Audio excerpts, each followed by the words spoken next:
Magandang araw mga bata!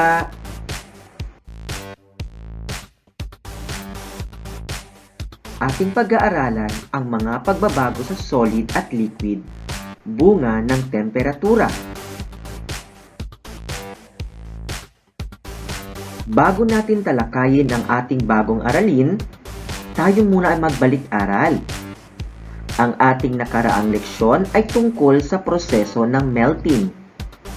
Sa melting, ang pagbabagong nagaganap ay mula sa anyong solid patungong liquid at walang nabubuong bagong bagay. Ang melting ay mula solid patungong liquid. Ngayong alam mo na ang tungkol sa melting, sagutan natin ang sumusunod na mga katanungan. Panuto, isulat ang letra ng tamang sagot kung ang pangungusap ay nagsasabi tungkol sa melting.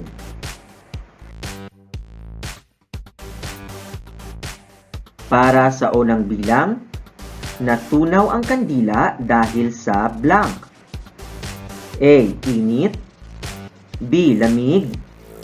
C. Tubig. D. Wala sa nabanggit. Ang tamang sagot ay init. Natunaw ang kandila dahil sa mataas na temperatura na inilapit o inilagay sa kandila.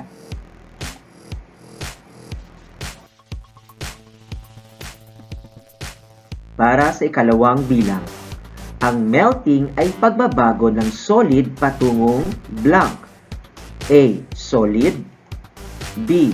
Liquid. C. Gas. D. Plasma. Ang tamang sagot ay liquid. Para sa tatlong bilang, nasa anong anyo ng matter ang yelo? A. Solid. B. Liquid. C. Gas. D. Plasma. Ang tamang sagot ay solid.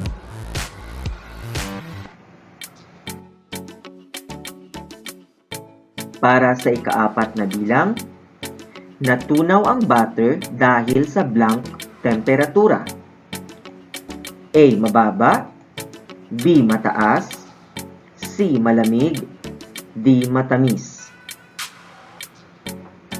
Ang tamang sagot ay mataas o mainit na temperatura. Para sa huling bilang, alin sa sumusunod ang nagpapakita ng prosesong melting? A. Solid to gas. B. Liquid to solid. C. Gas to liquid. D. Solid to liquid. Ang tamang sagot ay letter D. Solid to liquid.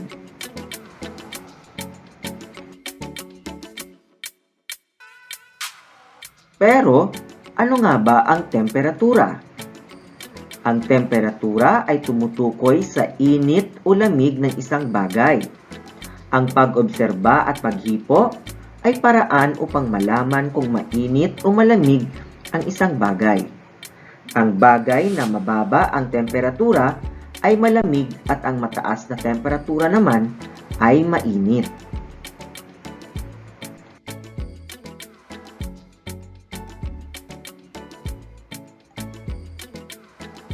Halimbawa ay ang krayolang ito.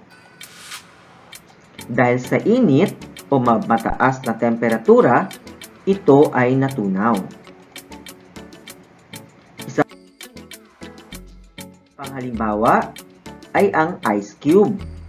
Kapag inilabas ito sa freezer o di kaya'y nainitan, ito ay matutunaw.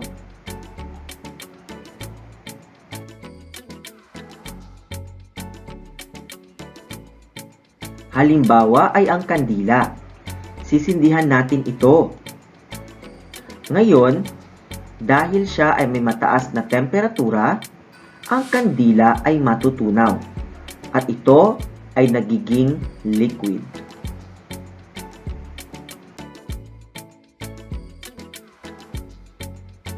Ngayong alam mo na kung ano ang proseso na tinatawag nating melting, ano kaya ang mga pagbabagong nagaganap sa solid at liquid? Lagi nating tandaan na ang matter ay nagbabago ng anyo patungo sa bagong anyo kapag ito ay nainitan o nalamigan. Tingnan ang tubig na nasa baso. Ano ang iyong napansin?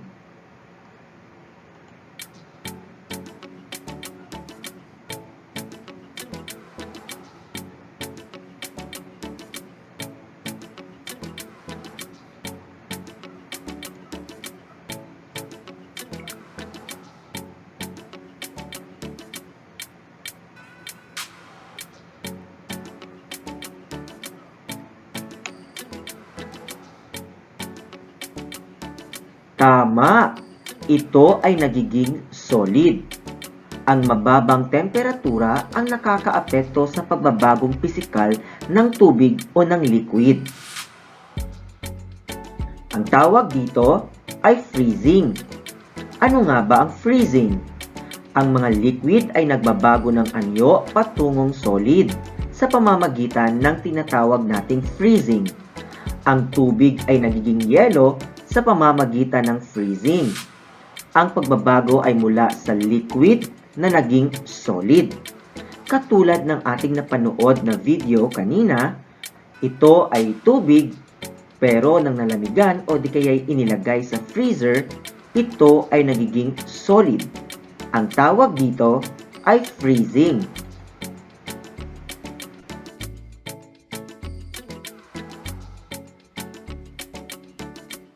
Freezing point ang tawag sa temperatura na nagpapabagong anyo sa solid patungong liquid. Ang freezing point ng tubig ay 0 degree Celsius.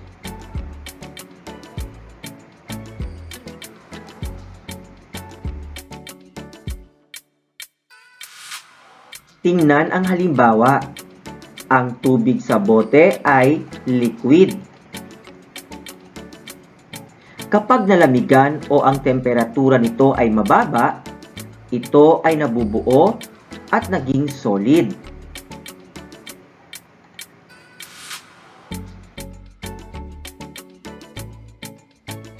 Ngayon, tingnan natin ang isang eksperimentong ginawa ni Daphne Palmera, isang mag-aaral sa ikatlong baitang sa Niog Elementary School, City Schools Division of Bacoor. Hi guys, my name is Daphne Palmera, grade 3 humility from Niog Elementary School. So for today's vlog, nag-e-experiment po tayo how liquid become to solid. Of course, we need a cup of water, an ice bag, and a funnel. Okay, so you need a plastic ice bag and put the funnel here. Then pour the water gently.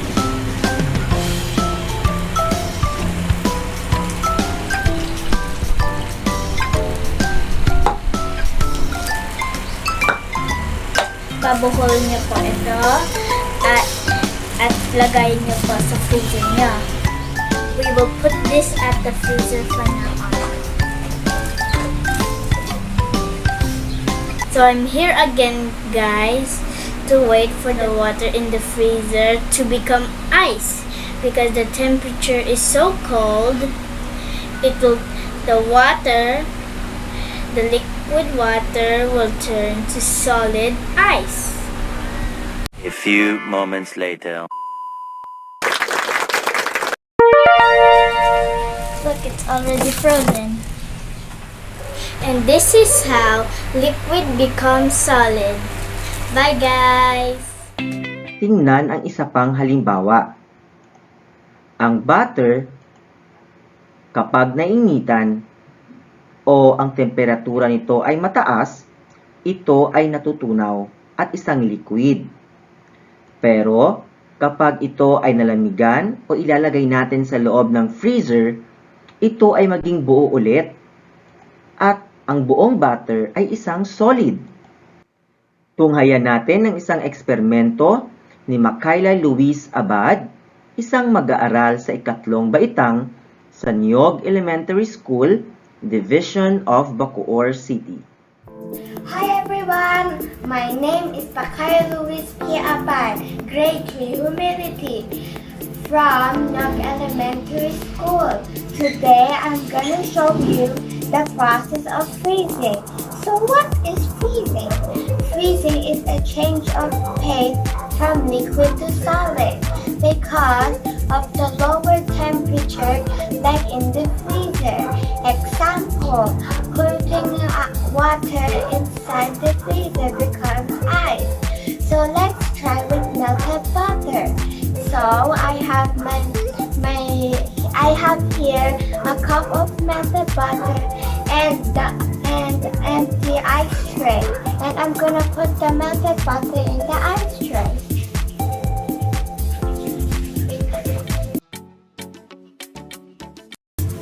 And I'm gonna put it in the freezer.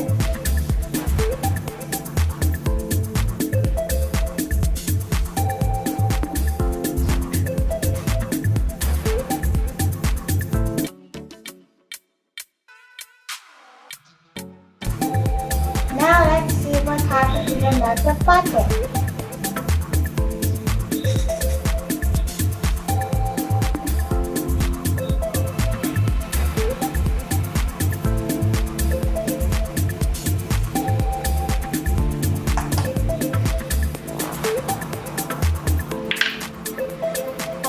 Now the melted butter turned into solid. Thanks for watching. Isa pang halimbawa ay ang ice candy. Ang tunaw na ice candy ay isang liquid. Ilalagay natin ito ngayon sa isang freezer. Kaya, ito ay magiging solid. Nasubukan mo na bang gumawa ng ice candy? Ngayon, tunghayan natin ang isang eksperimento sa paggawa ng ice candy ni Princess Denise Pobre, isang mag-aaral sa ikatlong baitang sa Niog Elementary School, Division of Bacoor City. Hi, good morning. Ako po si Princess Denise P. Pobre, grade 3 humility at nag-aaral sa Niog Elementary School. Ngayong araw, ipinapakita ko ang proseso ng pagbabago mula liquid patungong solid na yung tawag din freezing. Ang ating mga gagamitin. First of all-purpose cream. Second of all, condensed milk. At last of all, cookies and cream. Pagaluin lang ang mga liquid kasama ang cookies and cream.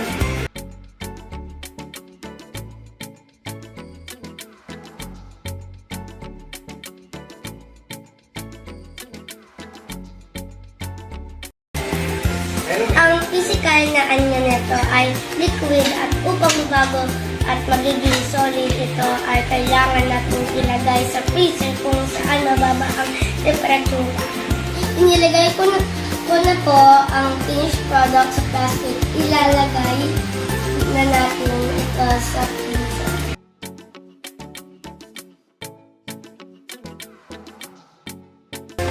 Five hours later. Isang ilang oras ito na ngayon ay malamig at matigas na ice cream candy. Ito po ang proseso ng freezing.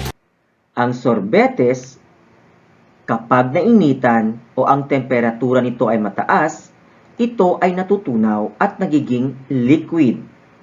Pero, hindi masarap kapag tunaw ang isang ice cream. Kaya, ilalagay natin ito ngayon sa freezer. Ang tunaw na ice cream kanina ay naging buong sorbetes na. Kaya, ito ay nagiging solid. Ikaw, nakatikim ka na ba ng isang ice cream na tunaw? Mas masarap pa rin kainin ang isang buong ice cream, hindi ba? Tunghayan natin ang isang eksperimento sa paggawa ng popsicle ni Shera Kenley Mercado, isang mag-aaral sa ikatlong baitang sa Niog Elementary School, Division of Bacoor City.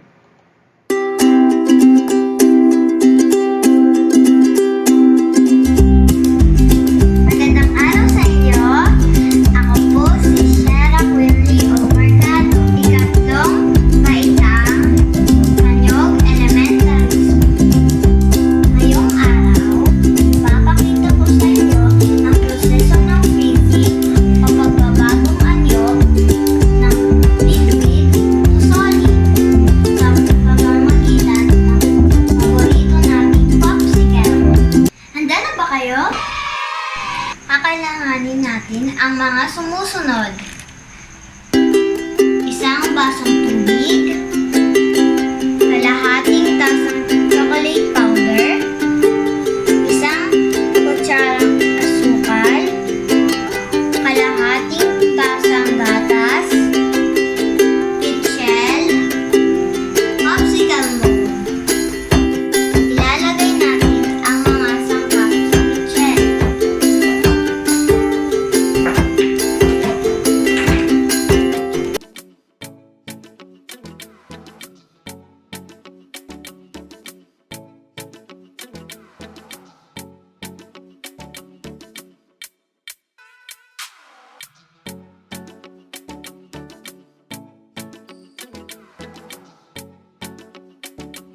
Haluin natin ito.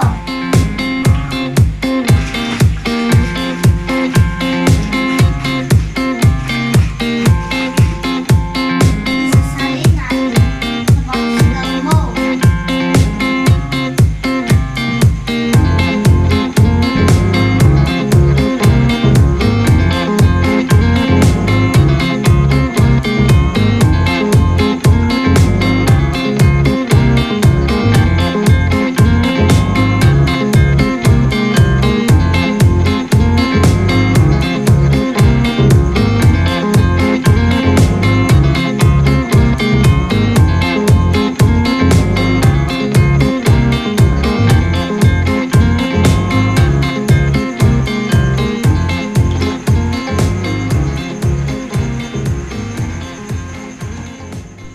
Tapos, ilalagay natin ito sa freezer at maghihintay ng 2 hanggang 4 na oras para mabuo ito.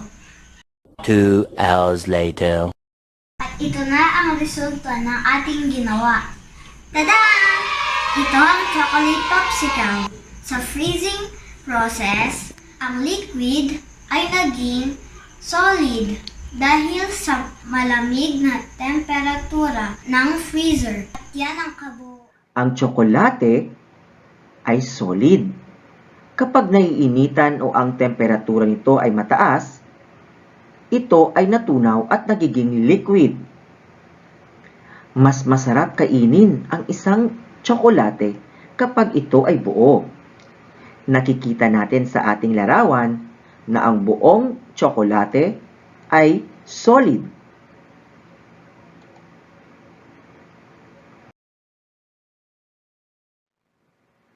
Tunghayan ang isang eksperimento ni Sanya Caprice Faulkner Buok, isang mag-aaral sa ikatlong baitang sa Niog Elementary School, Division of Bacoor City.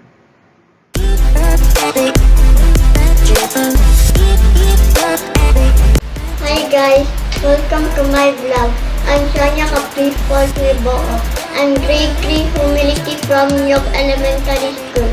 Today's vlog is about freezing. I have melted chocolate, choco molder, and spoon.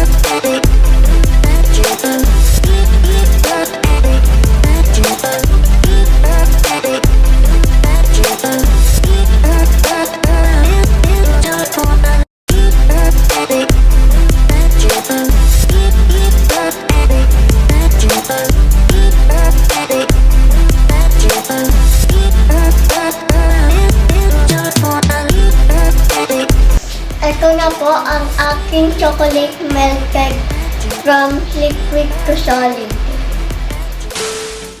Ngayong alam mo na ang iba't ibang katangian ng liquid, masasabi mo bang mahalaga ang freezing? Mahalaga ang freezing dahil may ilang mga bagay gaya ng butter at ice cream ay masarap ihain kapag namuo sa lamig. Tingnan natin ang larawan. Hindi ba masarap kainin ang butter at ang ice cream kapag ito ay buo?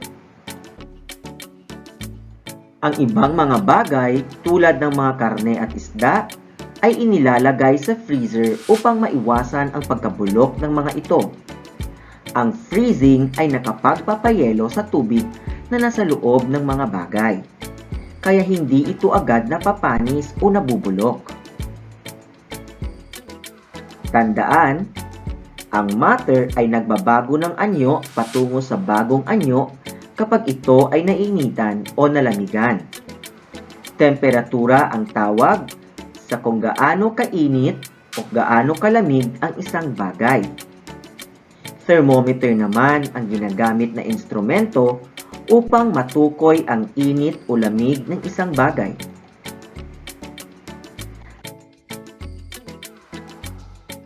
At freezing, ang proseso ng pagbabago ng anyo mula liquid patungong solid.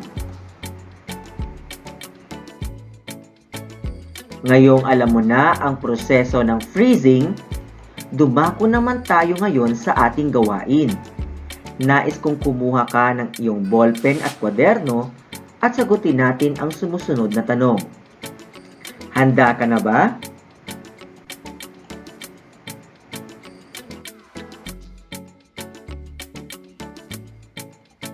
Panuto, isulat ang titik ng tamang sagot kung ang pangungusap ay nagsasabi tungkol sa freezing.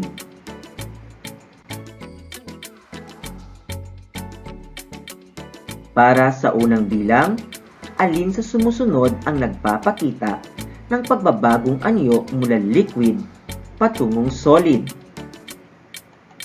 A. Ice candy, B. Gatas, C. Juice, D. Honey. Ang tamang sagot ay letrang A. Ice candy.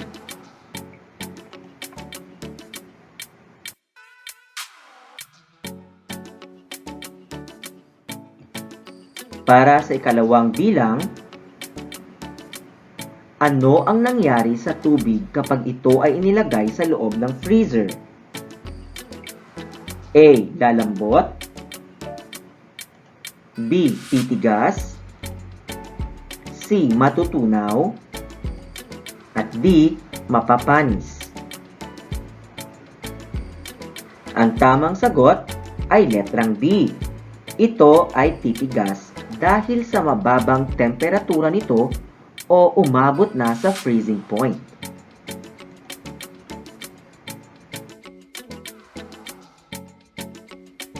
Para sa ikatlong bilang, anong proseso ang nagaganap kapag nabuo ang tsokolate? A. Freezing, B. Melting, C. Evaporation, D. Condensation. Ang tamang sagot ay letrang A. Freezing.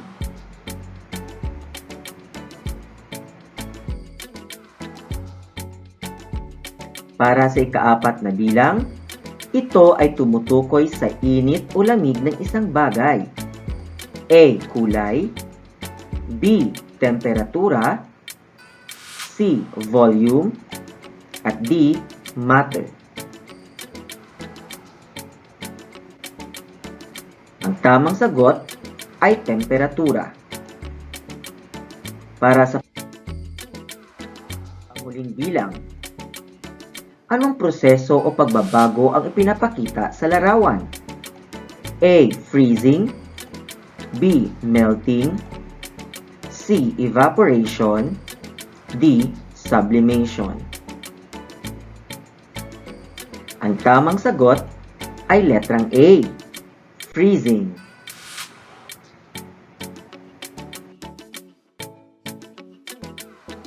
Binabati kita ngayon dahil nasagutan mo ng tama at wasto ang ating gawain. Isa kang magaling na bata.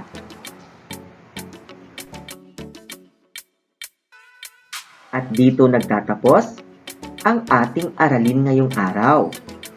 Inaasahan ko ulit kayo bukas para sa isa na namang siksik at liglig na pag-aaral sa bagong konsepto, Sagham. Ako ang inyong guro, si Teacher Nathan na nagsasabing, sulong dunong, agham ang katulong sa ating pagsulong. Sulong edukalidad. Paalam!